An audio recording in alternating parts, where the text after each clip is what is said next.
ఈ మధ్యకాలంలో scrub typhus కేసులు బాగా పెరిగాయని వింటున్నాం కదా.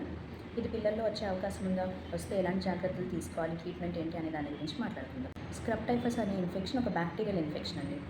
ఒక చిన్న మైట్ కానీ టిక్ కానీ కుట్టడం వల్ల వస్తుంది. పొదల్లో, గడ్డిలో, లేకపోతే ఇంట్లో పెంచుకునే జంతువుల మీద ఉంటాయి.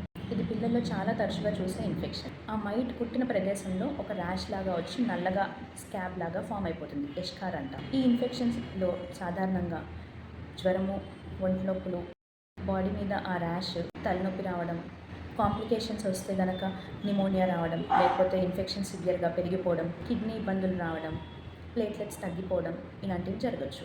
త్వరగా డయాగ్నోస్ చేసుకుంటే ట్రీట్మెంట్ చాలా సింపుల్, యాంటీబయాటిక్స్తో సరిపోతుంది. పిల్లలు బయట ఆడుకుంటున్నప్పుడు కాళ్ళు చేతులు ఫుల్గా కవర్ అయ్యే బట్టలు వేస్తూ ఉండండి. పొదలు ఎక్కడున్నాయో అక్కడ ఎక్కువగా ఆడుకోనివ్వకండి. మస్కిటో రిపెలెంట్ క్రీమ్స్ యూస్ చేస్తూ ఉండండి. అంతేకాకుండా ఇంట్లో మీరు కుక్కలు పెంచుతుంటే కనుక వాటిని ప్రాపర్గా గ్రూమింగ్ చేయిస్తూ ఉండండి. టిక్ రిపెలెంట్ క్రీమ్స్ యూస్ చేస్తూ ఉండండి.